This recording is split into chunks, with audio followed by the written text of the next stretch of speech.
మత్తయి సువార్త 16వ అధ్యాయం. మరియు నీవు పేతురువు, ఈ బండ మీద నా సంఘమును కట్టు. ప్రార్థన తండ్రి, ఈ లేఖనములన్నీ కొన్ని విషయాలు నాతో మాట్లాడి మరి పొందుకు వీళ్ళకి అర్థమైనట్లు ఇచ్చి యేసునామమును వెలికించి ప్రార్థిస్తున్నాము తండ్రి. దేవుని వాక్య భాగ్యములో 4 సువార్తలు మనం చూసి ఉన్నప్పుడు నిజంగా ప్రభు రాకడ దినాలు, ప్రభు వచ్చుతూ ఉన్నారంటే జనాలు ఇంకను వారి జీవితాలు మార్పు చెందకపోతున్నది. అయినను దేవునికి ఉగ్రత ఎలా వస్తుందో ఎలా పోతుందో కూడా తెలియదు. నిజంగా దేవుడు వస్తున్నాడు మేము చిన్నప్పటి నుంచి ఇంటనే ఉన్నామన్నవారు చాలా మంది ఉన్నారు. కానీ జరుగుతుంది. నేను ఒకరిని దేవుని ఎరక ముందు ప్రభు ఇప్పుడే వస్తున్నాడు అంటేనే ఉన్నారు. పట్టుకుట్టి పాస్టర్లను కూడా తిట్టినోడు నేను, అసలు దేవుడు లేడని చెప్పినవాడు. అటువంటి పరిస్థితుల్లో ఇప్పుడు మనం చూస్తున్నాం. ఇంకనైనా బిడ్డల వైపు కాదు, బిడ్డల ఎదుగుదల కాదు, వారు నిలబడతారని కాదు, ఆయన తట్టు తిరిగిన ఎడల ఏవేలు 2వ అధ్యాయం 12వ వచనం, ఇప్పుడైనా మీరు ఉపవాసముని నా తట్టు తిరిగిన ఎడల నేను మీ తట్టు. ఘోరము కనబడుతుందండి ప్రపంచమంతా. ఈ సెల్ ఫోన్ అంతా చూస్తుంటే సెలలో కూడా అయ్యే కనబడతారు. కానీ వైద్యులు రకరకాల వారు అనుభవాలు చెబుతున్నారు. ఏది చెప్పినాను మనం ఉండవలసిన జాగ్రత్త. నువ్వు బయటికి వెళ్ళినప్పుడు మాస్క్ తప్పనిసరిగా ఉండాలి. మందిరానికి వచ్చినప్పుడు మాస్క్ ఉండాలి. ఇతరులతో మాట్లాడేటప్పుడు మాస్క్ ఉండాలి. నువ్వు నీళ్ళు త్రాగేటప్పుడు కాసుకొని త్రాగాలి. ప్రతి విషయం మనం ఉండాల్సిన జాగ్రత్తలు మనం ఉంటే, దానితో పాటు పారాసిటమాల్ 651 చెక్రీజన్ ఉంది. మీరు బాగా ప్రార్థించేయండి. దేవుని నామములు మహిమ కలుగును గాక. దేవుడే తెగులు కీడు రాకుండా మనం బలపరచును గాక. వాక్య భాగాన్ని విన్నాం. మత్తయి సువార్త 16వ అధ్యాయము 18వ వచనంలో, నీవు పేతురువు, ఈ బండ మీద నా సంఘమును కట్టు. సంఘము అనేది ఒక కుటుంబము. సంఘము సజీవమై ఉండాలి. సంఘము గంతులు వేయాలి. సంఘము నాట్యము చేయాలి. సంఘము భాషను మాట్లాడాలి. సంఘము కృపవరాలు కలిగి ఉండాలి. సంఘం అంటే ఏదో ఆచార సంబంధమైన స్థితులుగా కలిగి ఉన్నటువంటి సంఘము కాదు. ఒక కుటుంబం అంటే ఒకరు ఇద్దరు ఉన్న కుటుంబమే. ఒకరు వచ్చిన ముగ్గురు ఉన్నా కూడా కుటుంబమే. ముగ్గురు ఇంకొకరు వచ్చిన 4 ఉన్నా సరే, 5 ఉన్నా సరే, 10 ఉన్నా సరే, 11. నీ బండ మీద నా సంఘమును అంటున్నాడు. బాబురావు గారి సంఘము కాదు, రూబనయ్య గారి సంఘము కాదు, ఇంకొకరి సంఘము కాదు. సంఘం ఆయనది. నా సంఘం అంటే దేవుని సంఘమా, దయాల సంఘమా? కాబట్టి మనమందరం ఎవరి సంఘము? మన దేవుని సంఘం ఎలాగ ఉండాలి? ముడతలతో ఉండాలా? మచ్చలతో ఉండాలా? దాగులతో ఉండాలా? కుళ్ళు కుట్రాలతో ఉండాలా? పై భక్తిగా ఉంటూ లోపల పరిస్థితిగా ఉండాలా? ఉండకూడదు.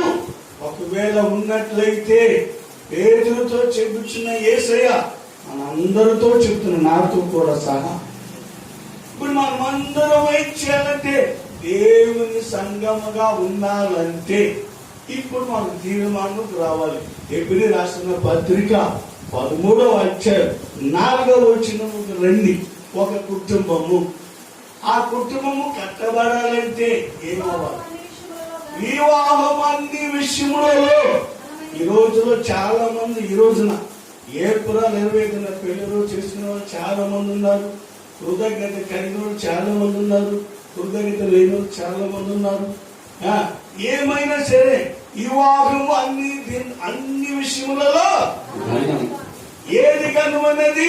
వివాహం. అంటే సంఘము కట్టబడినప్పుడు, సంఘం అంటే ఒక కుటుంబం కట్టబడినప్పుడు అది ఘనముగా ఉండాలి. ఘనహీనమైనదిగా ఉండకూడదు. అది తేలిగా ఉండకూడదు. అది సులకనగా ఉండకూడదు. అది బహిరంగంగా కనబడకూడదు. దేవునికి మనకి మాత్రమే వివాహం అన్ని విషయములలో ఘనమైనది. ఈరోజు ఎంతమంది అయితే మన సంఘంలో ఇదే తారీఖు వివాహము ఏ సంవత్సరం చేసుకుని నాకు తెలియదు. నిన్ను ఒక శుద్ధినముగా చేశాడు, ఒక మంచి దినముగా ఏర్పాటు చేశాడు. ఈ శుద్ధినముగా పేతురుతో చెప్పుచున్నట్లు ఆయన మందిరముగా కట్టబడాలంటే రక్షణ పొందాలి. రక్షణ లేకపోతే, ఆత్మ రక్షణ లేకపోతే మన ఎంత ప్రయాసపడినా వ్యర్థమే. వాక్యం చెబుతుంది వివాహం అన్ని విషయములలో కానీ ఇది క్రైస్తవులకు తెలుసు. క్రైస్తవేత్తలకు ఇందులో ఉన్న రుచి తెలియదు. క్రైస్తవుడు అంటే ఎవరంటే క్రీస్తును కలిగిన వాడే క్రైస్తవుడు. మారు మనసు పొందిన వాడే క్రైస్తవుడు. బాప్తిస్మం పొందిన వాడే క్రైస్తవుడు. పాటలు పాడువాడే క్రైస్తవుడు. లేఖనములు చదువువాడే క్రైస్తవుడు.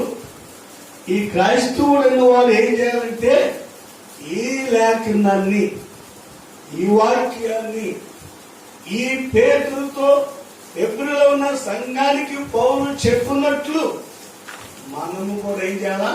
ఘనముగా ఎంచాలి. అంటే గౌరవించాలి. పెద్దలను గౌరవించండి, తల్లిదండ్రులు గౌరవించండి, మీ తోటి వారిని గౌరవించండి అంటారు. రక్త సంబంధుల వారికి వస్తుంది కానీ వెలపల వారికి మాత్రము లేదు. ప్రేమైన దైవజనమా, వివాహం అన్ని విషయములలో ఘనమైనది అనుకుంటూ వివాహం దినములో ప్రవేశపెట్టిన యవన జనమ తల్లులారా, తండ్రులారా, నిజంగా దేవుని కనపరుస్తున్నాయా? ఈ కరోనా వైరస్ల నుండి కానీ, ఈ తుఫానుల నుండి కానీ, విపత్తుల నుండి కానీ ఎన్నెన్నో వచ్చినాయి. ఎన్నెన్నో కరువులు వచ్చినాయి, ఎన్నెన్నో లోటుపాట్లు వచ్చినాయి. అయినా మా జీవితంలో మీరు ఇచ్చిన వివాహ శుభవేళ ఈ సుదిన మందు 118 కీర్తన 24 వచ్చిన చదవండి. 118 కీర్తన 24 వచ్చిన దేవుణ్ణి స్తుతించుడి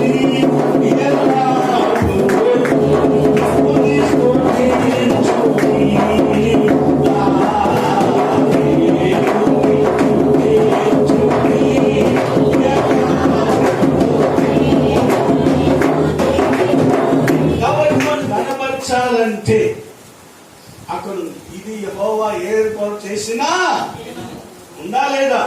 నేను తప్పుగా చెప్పిన ఇది యెహోవా ఏర్పాటు చేసిన దినము. కింద భాగంలో చదవండి. ఉత్సాహించి సంతోషి. ఎక్కడ పనులకెళ్ళి త్రాగుడు తాగి మద్యము చేసుకొని మన ఇంటి వారికే చేసుకుని వెళ్ళిపోతా కాదు. మందిరము కట్టబడుతున్నప్పుడు, నీ కుటుంబము మారినప్పుడు, ప్రభుల మారుమనసు పొందినప్పుడు, బాప్తిస్మం పొందినప్పుడు, పరిశుద్ధాత్మ పొందినప్పుడు, కృపవరములు కలిగి ఉన్నప్పుడు ఈ సంతోషం ఆయనతో రావాలా? ఈ కుటుంబము ఎప్పుడైతే ఈ సుదినముగా మార్చబడుతుందో, లోక సువార్తలో ఉంది పరలోకములో దేవదూతలు అంట. ఆ దేవదూతలు 100 మందిలో లేక 10 మందిలో ఒక పాపి రక్షణ పొంది బాప్తిస్మం పొందింది అని ఏం చెప్తుంది? ఈ సంతోషము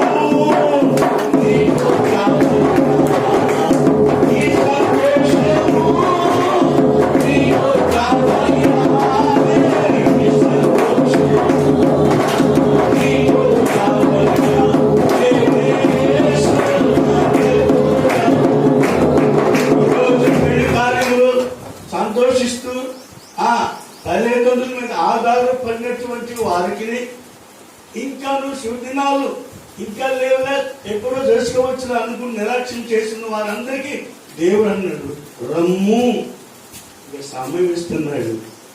ఈ సమయంలో ఆయన తట్టు తిరిగితే ఆయన నీ తట్టు తిరుగుతాడా తిరగడా? కాబట్టి ఈ వివాహం విషయంలో గణమైనది. దానిలో 4 అనుభవాలు ఉన్నాయి. ఈ 4 అనుభవాలు త్వరగా ముగించుకొని ముందు సాగిపోతాం. కాబట్టి క్రైస్తవులైన వారు, విశ్వాసులైన వారు, బాప్తిసం పొందిన వారు, మనసు మార్చుకున్న వారు, మాటలు మార్చుకున్న వారు, ప్రవర్తన మార్చుకున్న వారు, వీరందరూ కూడా మొదటిగా తండ్రి అయిన దేవునికి, ఆయన కుమారుడు యేసు క్రీస్తుకి గౌరవించాలి. వాళ్ళిద్దరుకు మధ్యవర్తున్న ఆత్మీయ తల్లిదండ్రులను మనం ఏం చేయాలా? గౌరవించాలి. దేవునికి స్తోత్రం, హల్లెలూయా. ఎందుకంటే ఈ వివాహం విషయంలో ఘనమైనది లేక మంచిది, అది రమ్యముగా ఉంది. మీ జీవితాలు చూస్తే ఒకప్పుడు ఎంతో ఇది ఉంది, ఇప్పుడైతే చక్కగా నాటబడి మర్యాదగా మంచిగా సమాజంలో మంచి పేరు రావాలి. అలా వస్తేనే మన కుటుంబంలో, మన ఇంటిలో సంఘం అనేది కట్టబడుతుంది. దేవునికి స్తోత్రం, హల్లెలూయా. ఇది ఎవరు నియమించారు? ఎవరు నియమించారండి ఈ వివాహము? చూడండి, మత్తయి సువార్త 19వ అధ్యాయం చదవద్దు, ఇంటికి 19వ అధ్యాయం 4వ వచనం నుండి 6 వరకు చూస్తే ఈ వివాహ కార్యక్రమాన్నిటిని, ఇది యెహోవా ఏర్పాటు చేసిన కుటుంబం అంతటిని దేవుడే నియమించను. గట్టిగా చప్పట్లు కొట్టి హల్లెలూయా, హల్లెలూయా. నిజంగా మన కుటుంబంలో జీవము లేదు, మన కుటుంబంలో ఆత్మీయత లేదు, మన కుటుంబంలో ప్రార్థన లేదు. ప్రార్థన వచ్చిన సహోదరికి ప్రార్థన వచ్చిన సహోదరుడు వచ్చాడు, ఆ ప్రార్థన సహోదరుడికి ప్రార్థన సహోదరు వచ్చి ఏదో ఆ పెళ్ళైన కాసేపు ఏమో ప్రార్థన, తర్వాత ఇంతవరకు ఉందా ప్రార్థన? పట్టుదల ప్రార్థన ఉందా? మేలుకొక్కడిగా ప్రార్థన ఉందా? రోషమైన ప్రార్థన ఉందా? మరలా వెలిగించండి, నీ కుటుంబము వర్ధిల్లును గాక. ఏ తెగులు రానికుండగా దేవుడు తన హస్తములతో మనం ఆశీర్వదించును గాక, మన పాలభరితమైన అనుభవం ఉంచును గాక. గమనించు. కాబట్టి ఇది ఎవరు వేస్తుందంటే దేవుడే. ఇప్పుడు మొదటి దానికి వస్తున్నాడు. ఇప్పుడు వివాహ కార్యక్రమంలోని ప్రవేశపెట్టాడు, లేక వివాహ దినమైన సంవత్సరంలో ఒక నెలలో ఒక తారీఖులో మన చూడడానికి అవకాశం ఇచ్చాడు. ఎందుకంటే ఈ దినము చూడని వారు ఎంతో మంది ఉన్నారు. లేరంటారా? అయితే దీన్ని మనం చూపించాం కనుక భార్య భర్తలు ఇద్దరు ఏం చేయాలా? ప్రభు దగ్గరికి రావాలా, ప్రభుకి ఇవ్వాలా.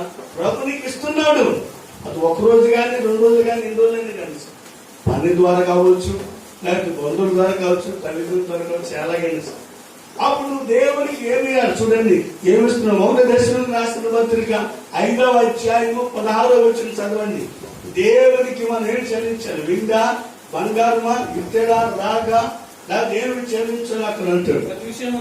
ప్రతి విషయమునందును వృధానయాన్ని మమ్మల్ని బ్రతికించేవయ్యా, నువ్వు మాకు వస్త్రాలు ఇచ్చేవయ్యా, ఎన్న దెబ్బ తగలకుండా చేసేవయ్యా, అలాగే మాకు నీడలు ఇచ్చేవయ్యా, తినడానికి ఆహారం ఇచ్చేవయ్యా, త్రాగడానికి మంచి నీళ్ళు ఇచ్చేవయ్యా, మేము సజీవులుగా ఎదుగుతున్నామంటే భూమిలో నుండి కూరగాయలు ఇచ్చేవో, ఆయించేవో, అన్ని ఇచ్చేవయ్యా. భూపాలన ఇచ్చింది నీవే. థ్యాంక్స్ అండి. ఒక వ్యక్తి ఒక చిన్న సహాయం చేస్తే మన బ్రతుకుతున్న వాళ్ళన్నింటినీ నువ్వు ఆ వ్యక్తిని మర్చిపోగలమా? కానీ దేవుని ఎందుకు మర్చిపోతున్నాం? జన్మం ఇచ్చిన తల్లిదండ్రులు ఎందుకు మర్చిపోతున్నాం? వారు చెప్పే మాటలు ఎందుకు వినకుండా దూరం అయిపోతున్నాం? దైవచనమ గ్రహించండి. బైబిల్ ఒక మాట ఉంది, అతడు తన తల్లిదండ్రులను విడిచి భార్యను హత్తుకును. తల్లిదండ్రుల మీద ఆధారపడుతున్న కుమారులారా గమనించండి. మొదటిగా నీ తల్లిదండ్రులు ఎవరంటే దేవుడి మీద ఆధారపడు. అంటే తల్లిదండ్రులు విడిచిపెట్టమని కాదు, అసలు వదిలేమని కాదు అని అర్థం. వాళ్ళని కూడా చూసే బాధ్యత ఉంది. గమనించండి. ప్రతి విషయములో కృతజ్ఞత స్తుతులు చెల్లించాలి. ఏ విషయాలు గమనించండి. ప్రతి పరిస్థితులు, అది మంచివైనను అవి చెడ్డవైనను లేకపోతే ఇంకేవైనా సరే, అయ్యా నువ్వు నిలబెట్టినందుకు వందనాలు, నడిపిస్తున్నందుకు వందనాలు. మన మాటలుగా నడిపిస్తాడు దేవుడు, శ్రమలు నన్ను విడివడు. తర్వాత జీవితములలో ప్రతి పరిస్థితులు ఉన్నాయి. అనుకూలమైన పరిస్థితులు, అనుకూలమైన పరిస్థితులు. ఈ స్థితిగతుల్లో పాఠం, నా స్థితి గమనించి నన్ను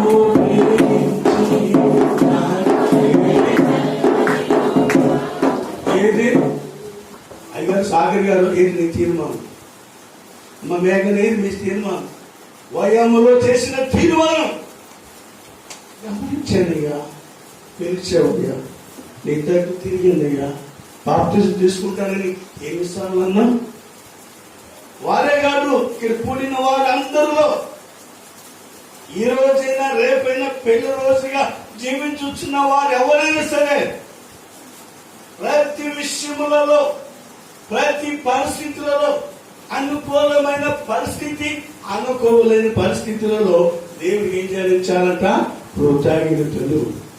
కృతజ్ఞత స్తుతులు చెల్లించకపోతే పాడతాం కదా, ఏమని? కృతజ్ఞత లేనివాడు వేల కొలదిగా కూలినాను. నా మాటలో కృతజ్ఞత లేకపోతే ఏమవుతాడంట? కూలిపోతాడు, రాలిపోతాడంట. రాలిపోతావో, కూలిపోతావో, ఏమవుతావు మనకు తెలియని గడియలు, తెలియని రోజులు, తెలియని కాలం. కాలము ముగించక మునిపే, కాలము ముగించక మునిపే, సమయం ముందుగానే, సందర్భం ముందుగానే, తరుణం ముందుగానే మనం చేసుకున్న పెళ్లి రోజు తీర్మానాలు, నా జీవిత కాలం సంరక్షిస్తాను, పోషిస్తాను, ఒకరొకరము కలిగి ఉంటామని. దీనికంటే ముందుగా ఎవరి దగ్గరికి చేసే, అయ్యా కథ వచ్చినా, కథ వచ్చినా, ఏదో వచ్చినా సంఘము మానను, బలారదులు చేస్తాను చేసామే. మరి ఆ తీర్మానం ఏమైంది? సంఘం అంటే ఒక కుటుంబం, ఒక కుటుంబం అంటే గృహ వ్యవస్థ. ఆ గృహ వ్యవస్థ ఏమంటే వివాహం అన్ని విషయములలో అర్థమవుతుందమ్మా? అర్థం కావట్లేదా? దేవునికి స్తోత్రం, హల్లెలూయా. రెండవది, ఎవరి ఎదుట కృతజ్ఞత స్తుతులు చెల్లించాలి. భార్య భర్త ఎదుట, భర్త భార్య ఎదుటేనా, బిడ్డలు ఎదుటేనా? కాదు. చూడండి, మరి అదే దశలోని రాసిన పత్రిక 5వ అధ్యాయం 15వ వచనం చదువురా. ఆ పుణ్య చదువు వచ్చిన 5 వచ్చింది. 13వ వచనం చదువు. వారి పనిని బట్టి వారిని ప్రేమతో మిక్కిలి ఘనముగా ఎంచవలెనని వేడుకొనుచున్నాను. మరియు ఒకరితోనొకడు అది ఒకరిని ఒకడు సమాధానముగా ఉండి, సహోదరులారా, మేము మీకు బోధించినది ఏమనగా అక్రమముగా నడుస్తున్న వారికి బుద్ధి చెప్పుడి, ధైర్యం చెడిన వారిని ధైర్యపరచుడి, బలహీనులకు బోధనీయుడి, అందరి ఎడల దీర్ఘశాంతం కలవారి. అందరంటే పిల్ల తరపునోడు, పిల్లల తరపునోడు, తల్లిదండ్రుల తరపునోడు, ఇంకెవరు అమ్మాయి యొక్క తల్లిదండ్రుల తరపునోడు, అందరి ఎడల. ఇంకా కీర్తన భాగం 116వ కీర్తన 12వ వచ్చిన కానీ చదవండి. అక్కడ కూడా దావీదు చదువుతున్నాడు. 116వ కీర్తన 12, 13 వచ్చిన చదవండి.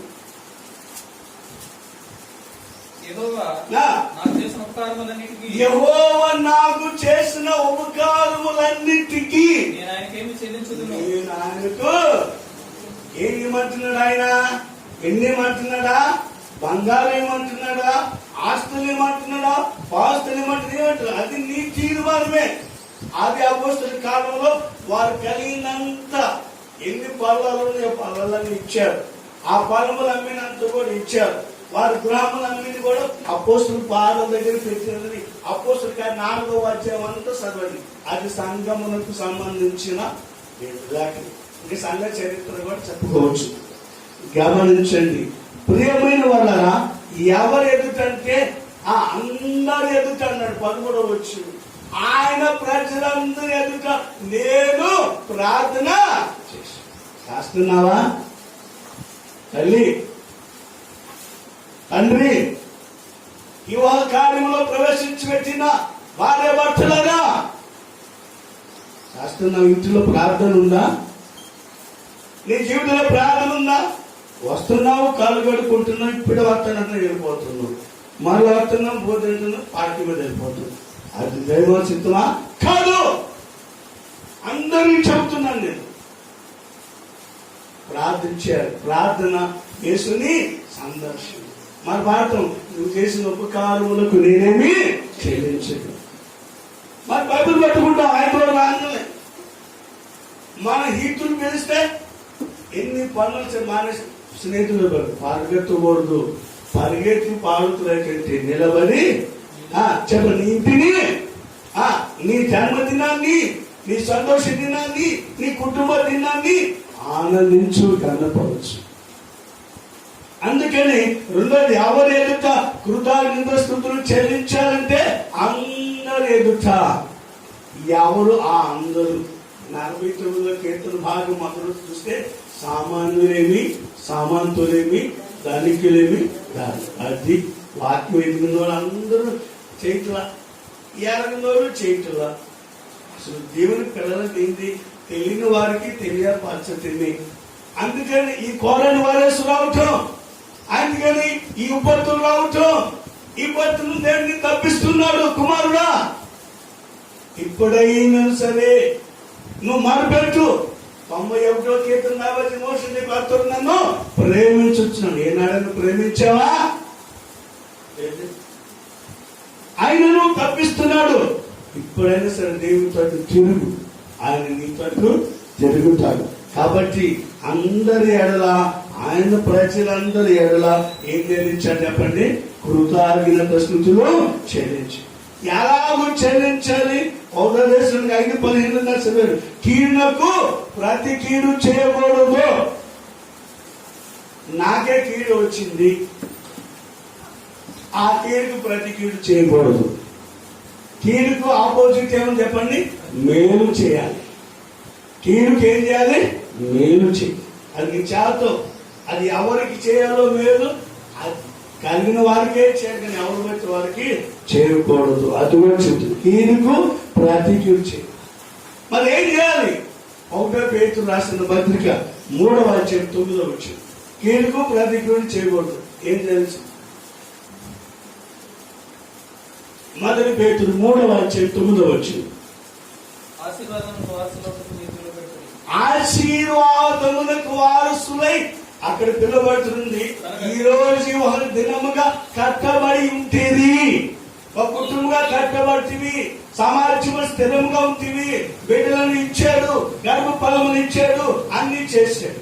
నువ్వు కట్టబడితివి. కీడుకు ప్రతి కీడైనను, ఒకవేళ దూషించే వారికి దోషణైందని కూడా చేయవద్దు. ఏం చేయమన్నాడు? దీవించు, ఆశీర్వదించు దేవా.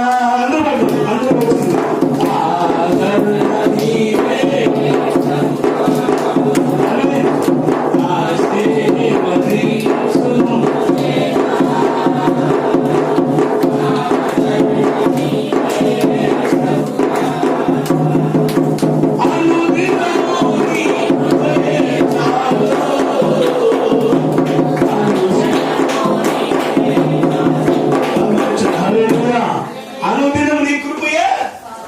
రెండవది అదే మన అనుదినము నీ కృపయే చాలు, అనుక్షణము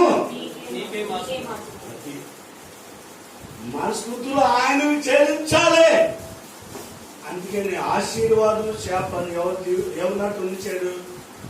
మన నోటిని ఇచ్చాడు. సామెతల గ్రంథంలో రాయబడి ఉంది, 18వ అధ్యాయంలో రాయబడింది. మన నోట, మన నాలుక ఆశీర్వాదము శాపమును ఇచ్చాడు. అయితే మన శాపాన్ని కోరవద్దు, శపించవద్దు. ఏం చేయాలి? ఆశీర్వదించు. ఎవరైనా ఇంకేస్తే ఏం చేయాలా? ఆశీర్వదించు. తల్లి నిద్రపోతున్న తల్లి, చిన్న తల్లులు, అన్నలు ఉన్న తల్లులు, ఇది దినాలను బట్టి దేవా ఈ శోధన ఇచ్చినవయ్యా, ఈ శ్రమ ఇచ్చినవయ్యా, నా జీవితం మారడానికి, నా బ్రతుకు మారడానికి, నా భర్త మారడానికి, నా బిడ్డలు మారడానికి, నా కుటుంబ వ్యవస్థలో నీ సంఘముగా కట్టబడడానికి నీవిచ్చిన కృపయ్యా. చేయి ప్రార్థన. మొదటి ఉన్న ప్రార్థన, మొదలు ఉన్న దీవెన ఉందా? మొదలు ఉన్న ఆశీర్వాదం ఉందా? సంఘం ఎదుట, పెద్దలు ఎదుట దైవజనులు చెప్పించిన మాటలు గుర్తులయా? జ్ఞాపకం చేసుకుంది, జ్ఞాపకం చేసుకుంది. కాబట్టి కీడు ప్రతికూలు చేయవద్దు కానీ దీవించు. రెండవది, మేలు ఒకరిని ఒకరు ఏం చేయాలా? అనుసరించకూడదు. కొట్టుకోవద్దు, తిట్టుకోవద్దు, ఘాతకాలంలో త్రాగుడు వద్దు. వాడిని స్వస్తి చెప్పారు. దాని ఆలోచన నిలబడాలన్న మనలో ఉంది, కుంగిపోవాలన్న మనలో ఉంది, తాగాలన్న మనలో ఉంది, తాగకూడదన్న మనలో ఉంది. అవునంటారా కాదంటారా? గమనించండి. అప్పుడు మనము నిజంగా మేలుకరంగా అనుసరిస్తూ ఉంటే ఆ కుటుంబము, ఆ సంఘము ఎలా ఉంటుంది? గలతీయులకు రాసిన పత్రిక 6వ అధ్యాయం 10.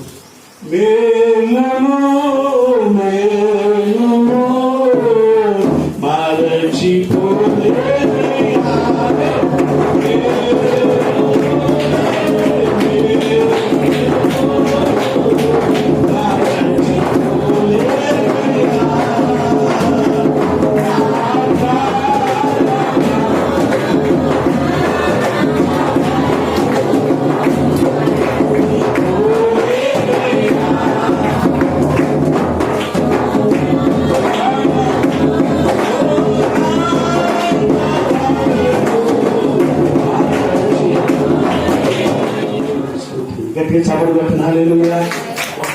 లేకపోతే ఈ సమయం మనం కట్టుకుందాం. పేతురుతో చెప్పిన దేవుడు క్రీస్తు సువార్త సంఘంలోనికి వచ్చి మనందరితో చెప్తున్నాడు. అమ్మా వింటున్నారా? నేను ఎవరు గురించో చెప్పదులా. ఈ రోజున వివాహ కార్యక్రమంలో చేసుకోవచ్చు. ఇది ఆత్మ సంబంధమైన వివాహం. మనకి ఇది శ్రమలు.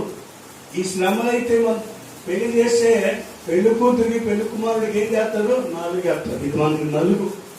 ఇది విపత్తు, ఈ కరోనా వైరస్. వీటిలో నిలబడాలి. నిలబడి ఇంట్లో ఉండమన్నారా? ఇంట్లో కూర్చొని తింటా కొనుక్కు టీవీలు చూస్తా కూర్చుంటే ఆ చూసే బదులు జాగ్రత్త కలిగి మాస్క్ కొట్టుకొని దేవుని ఎత్తుకుంటే నిజంగా రేపొద్దున అంత పొడవులో వివాహం చేసుకుంటాం.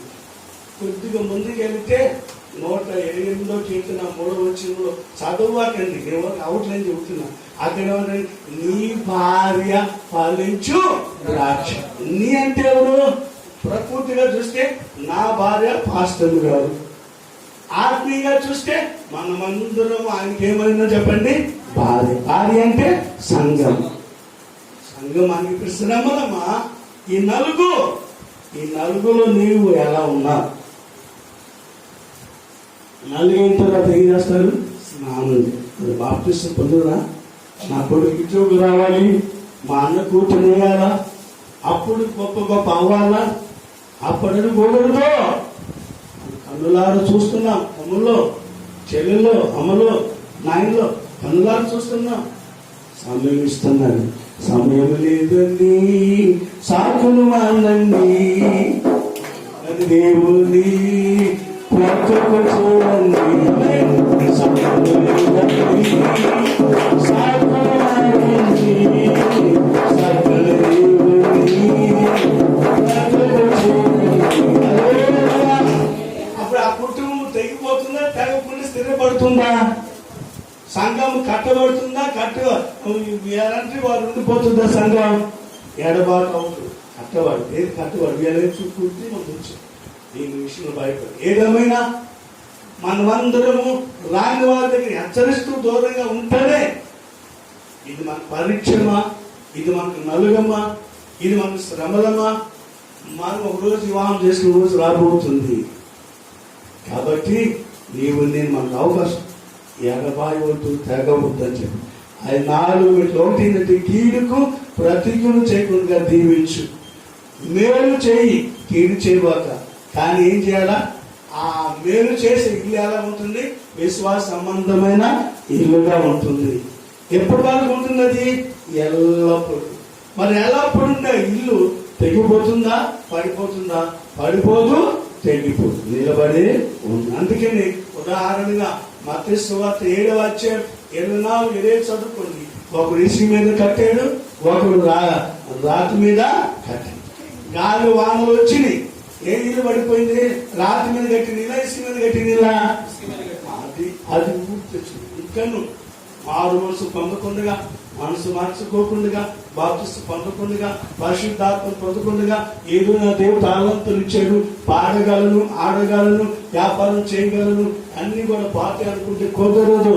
ఇప్పుడు నీకు అవకాశం ఇచ్చాడు కనుక ఇప్పుడైనా సరి చేసుకుని బాప్తిస్తం పొందండి, ఆ రక్షణ పొందండి. ఆ టికెట్ ఉంటేనే నీ మద్రాసు వెళ్ళాలంటే టికెట్ కావాలి.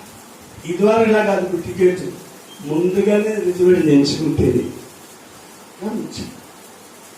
మరి ఆర్టీసీ బస్సులో కూడా గమనించండి, మాస్కో ఉంటేనే టికెట్ ఇస్తున్నారు, మాస్కో లేకపోతే దిగుతుంది. రేపు పొద్దున దేశే రాకరాదు. గమనించండి. మారు ముసలాపైన పర్వాలేదులే అనుకుంటారా? ఈ శరీరం మాటలకి పోతుంది, ఆత్మ ఏమవుతుంది తెలుసా?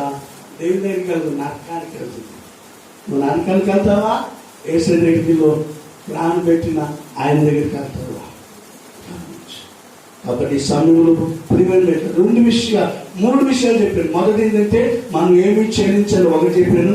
రెండవది ఎవరిని చెల్లించాలి, ఎలాగో చెల్లించాలి, 3 విషయాలు చెప్పాను. 4వది ఎప్పుడు ఘనమైనది, ఏ విషయాలు ఘనమైనది వాక్యం వివరించను కానీ మామూలుగా చెప్పి వివాహము అన్నాం కదా, 4 అక్షరాలు కనబడుతుంది. ఎప్పుడయ్యా మన గృహ అవస్థలో ఘనముగా ఉన్నదంటే, గొప్పదిగా ఉన్నదంటే, గొప్ప ఐశ్వర్యంగా ఉంటుందంటే, తలగా ఉన్నదంటే 4 విషయాలు. మొట్టమొదటి వి అనే మాట ఏంటంటే వివాహమును మొదటిగా వి అనగా చూడండి, కొలస్సీ రాసిన పత్రిక 3వ అధ్యాయం 18వ వచ్చింది. ఇవాళ మా అమ్మాయి రాదు స్వీట్. కొలస్సీ రాసిన పత్రిక 3:18.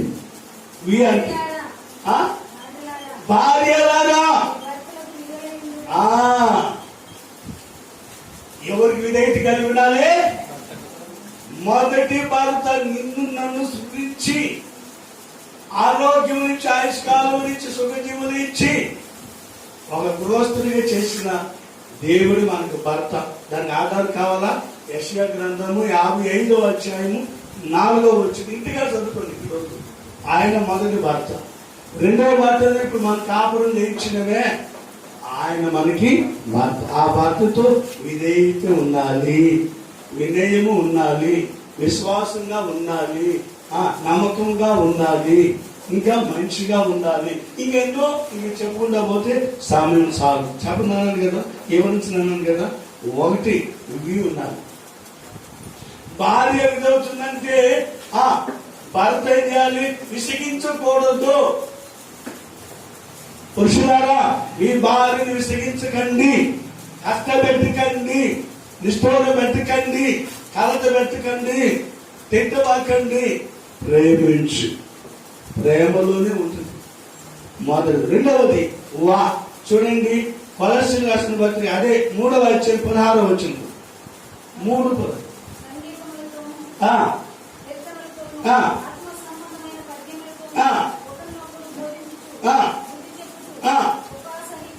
కృపా సత్యముగా మీ హృదయము. మీ అంటే బహువచనం, ఏకవచనమా? అంటే స్త్రీలో ఉండాలి, పురుషులో ఉండాలి, భర్తలో ఉండాలి, భార్యలో ఉండాలి. అర్థమవుతున్న చేయని సంఘాన్ని ఎగొట్టకూడదు. వెళ్ళిపోయి ఊరికి వెళ్ళిపోయావు, పోయిన వారం మైనస్. దేవునికి స్తోత్రం, హల్లెలూయా. గమనించాలి, వాక్యము మనలో ఉండాలి. మనలో ఎక్కడుండాలి? హృదయములో. ఏంటండి పాట ఉందిగా, హృదయమన్నడి తలుపు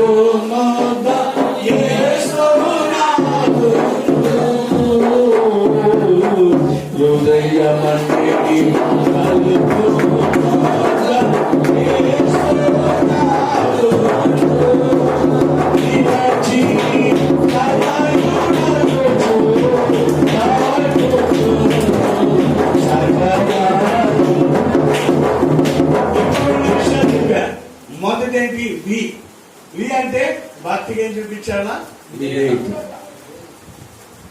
భర్త ఏం చేయాలి? భార్యకు ప్రేమించాలి.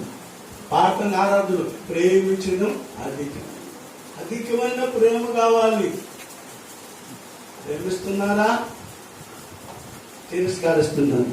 రెండవది వాక్యం మనలో ఉంటే ప్రేమించగలుగుతాం.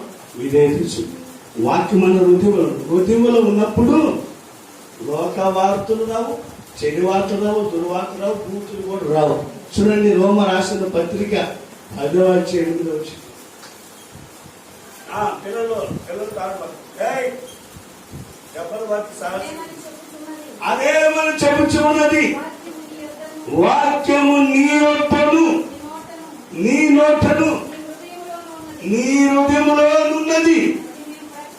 అది నీ హృదయములో ఉంది. హృదయములో ఉన్న వాక్యం ఆ నోటి ద్వారా రావాలి, కానీ దుర్వార్త రాకూడదు తల్లి. వాళ్ళ గురించి వీళ్ళ గురించి చూద్దా. ఒకవేళ వచ్చిందా సాతాన, యేసు నామములో పో. సాతాను వచ్చింది యేసే దగ్గరికి 40 రోజుల ఉపవాసంలో మొదటి రోజే వచ్చింది.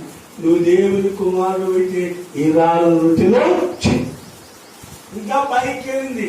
ఎక్కించుకొని ఎంతో నువ్వు నాకు మ్రోకిని ఎడలా ఈ శిఖరం మీద నీకు ఏవో చేస్తానన్నాడు. ఏమన్నాడు? సాతాను వెనుకో పో అన్నాడా? ముందుకు వస్తానన్నాడా? గద్దించాను. గద్దింపు, నీతి మంత్రులు గద్దింపు. తైలం అనగా నూనె, నూనె అనగా పరిశుద్ధాత్మ. ఆ పరిశుద్ధాత్మ మనకు రావాలంటే వాక్యం ఉండాలి. మాత్రంగా వాక్యం యాకోబుకు తెలియజేసిన వాడును ఏ జనమున ఇలాగున తెలుసు. ఇంతవరకు తెలియలేదేమో. భార్యాభర్తలారా, ఇది నన్ను మీకు చెప్తున్నాడు, మీ జీవితంలో వాక్యం ఉండాలి. మూడవది హా అన్నట్టు మాట చూడండి. ఆదికాండం 2:24. ఆదికాండము 2:24. కాబట్టి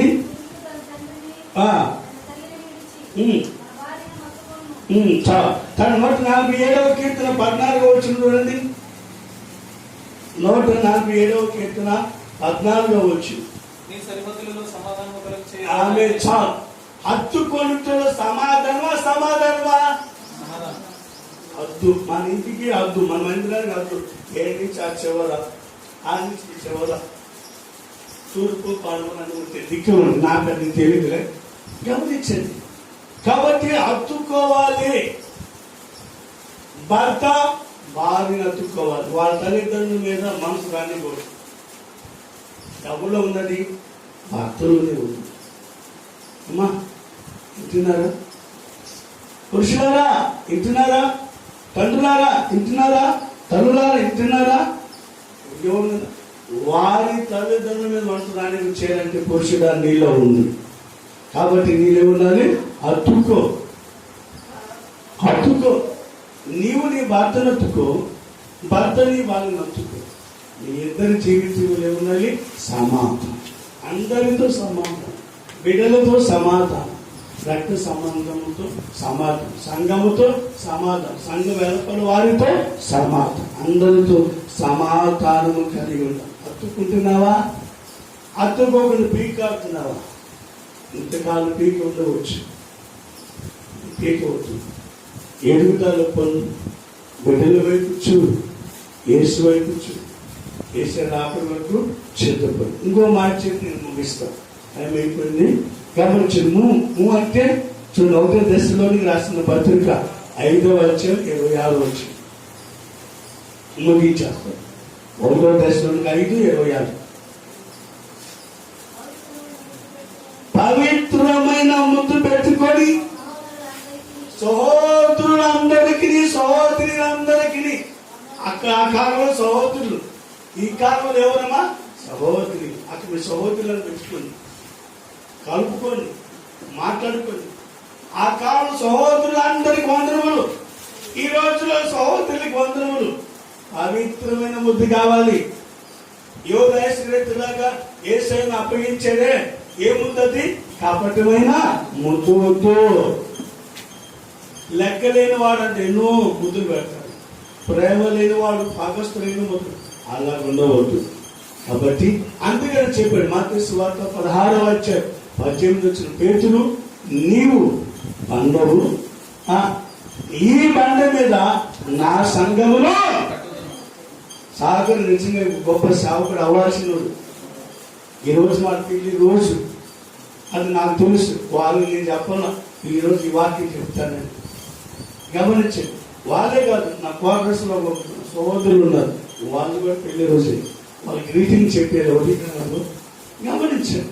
ఇంకెవరైనా ఈరోజు నా శుభకార్యాలు ఉన్నారేమో, మీ శుభదినములన్నీ వెలుగుగాను ప్రకాశముగాను అభివృద్ధి నొందొచ్చు, దేవుని కలిగి ఉండి సియోను ఆశీర్వాదం రావాలంటే చివరి ఒక మాట చదివింది ముగిస్తాం.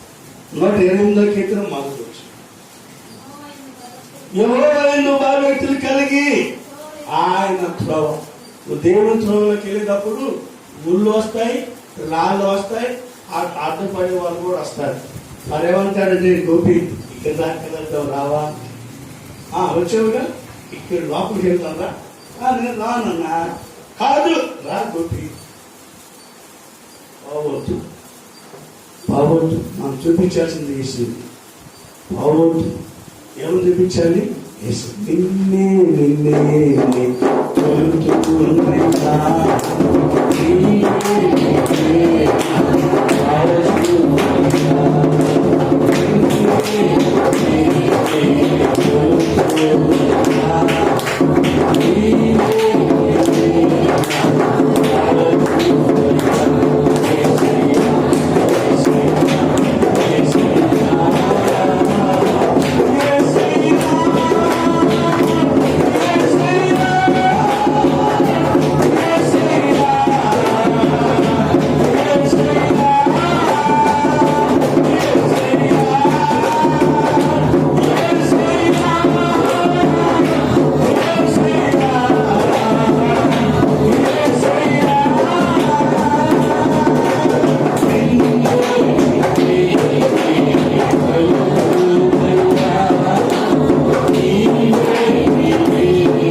నిజమేదైనా పేతురుతో చెప్పిన నీకు నాకు మంచి అతను సేవకుడుగా నేను విన్నానయ్యా. ఈరోజు నేను నా గృహం కట్టబడలేదయ్యా, నా గృహ అవస్థ సరిలేదు, నా గృహం కట్టుకోవాలనుకుంటున్నాను, కృంగిపోతున్నానయ్యా. శ్రమలలో, బాధలలో, కష్టాల్లో, నష్టాల్లో, నిందలో, నిస్సృహ పరిస్థితిలో ఉన్నానయ్యా. ఇక నుంచి నాకు సమయం ఇచ్చు. ఈ కరోనా వైరస్ ద్వారా నా నిమిత్తమేనయ్యా, మా కుటుంబ నిమిత్తమేనయ్యా. అయ్యా తొలగిపోవాలంటే విధేయత కలిగి ఉంటానయ్యా. వాక్యము నాలో ఉండాలయ్యా, సమాధానం అర్థనాలో ఉండాలయ్యా. పవిత్రమైన ముద్దు ఈ 4 మాటలు నా జీవితంలో, నా భర్త జీవితంలో, మా ఇద్దరు జీవితంలో కాదు, మా వివాహం కల్పించిన అత్త మామలు కూడా లోబడుతూ పుట్టింటికి వెళ్లకుండా ఇదే నా ఇల్లు, నీ క్షణమే నా క్షణము, నీ స్థలమే నా స్థలము, నువ్వు ఎక్కడ ఉందో నేను అక్కడే ఉంటానయ్యా. ఈ సంఘమును విడిచిపో, ఈ సంఘము నాదయ్యా. రానిబెట్టిన సంఘం, నిలబెట్టిన సంఘము, ఊపిరి పోసిన సంఘము, ఈ సంఘమును మేలు పొందేను, స్వస్థత పొందానయ్యా. నేను విడిచిపెట్టిందయ్యా, నీ కొరకే జీవిస్తాను. తీర్మానం చేసుకుందామా? తీర్మానం చేసుకుందాం. నోటరండి, ఎవరు మౌనం వినవద్దు. 1 నిమిషం నోటరమ్మా, ముగిస్తాను లేదా పొడిగిస్తాను. నోటరుదాం నిశ్చయ. కాలము మారిపోతుంది, దినములు మారిపోతుంది, రోజు మారిపోతుంది. హాస్పిటల్లో బెడ్లు కూడా ఖాళీ లేవు. అయ్యో నా తల్లిని నేను చూడాలి, నా తల్లిని నేను చూడాలని కూడా అవకాశం ఇట్లేదు. ఈ కరోనా వైరస్ చాలా భయంకరమైనది, దుర్వస్థైనది, దౌర్భాగ్యమైనది. మన ప్రాణములను, మన ఊపిరితిత్తులను తినేస్తుంది. దేవుని బిడ్డలారా, ఎంతకాలం వాయిదా వేస్తావు? ఈ రోజు కాదు, రేపు వాయిదా వేస్తావు. దేవుని దగ్గర గాలి పీలుస్తున్నావు, ఆహారం తింటున్నావు, వస్త్రములు కట్టుకుంటున్నావు. నువ్వు తీసుకుంటున్నావు, నీవు ఇవ్వవా? నీ హృదయం ఇవ్వవా? నీ జీవితం సమర్పించుకోవా? నీ కుటుంబాన్ని ప్రభుకి సమర్పించుకోరా? వస్తుంది రెండవ రాకడ. అది రెండవ రాకడ వస్తుంది. అది ఎప్పుడు వచ్చింది? ఒక వివాహ దినములో ప్రవేశించిన వారు మాత్రమే కాదు, పూర్వకాలంలో కూడా వివాహ దినాలు చేసుకున్న మనం మన జీవితాలు ఎలా ఉన్నాం? కట్టబడ్డామా? కట్టబడదు. పేతురు సజీవుడివే, ఆత్మ కలిగిన వాడివే, దేవుడిచ్చిన మహిమ నీలో ఉంది. మంచి మాట చెప్పావు పేతురు. ఎవరు అనుకుంటుంది మీరు అందరూ అంటే, నువ్వు దేవుని కుమారుడవు, సజీవుడైన వాడువు. బిడ్డా, ఎంతకాలం? నోరు తెరవండి అమ్మా, తెరవండి, నోరు తెరవండి. మన కోసం ఈ కరోనా వైరస్ వస్తుంది. భయపడవద్దు, దిగిన పడవద్దు, వ్యసన పడవద్దు. ప్రభావాన్ని తప్పించేవయ్యా, ప్రమాదం లేకుండా చేసేవయ్యా, మమ్మల్ని నిలబెట్టేవయ్యా, నిన్ను ఆరాధించడానికి, నిన్ను కనపరచడానికి, నీ కుటుంబంలో అనేకం నడిపించడానికి, దీవించడానికి నీవు ఇచ్చేవే ఆత్మపూర్ణంగా చేయ.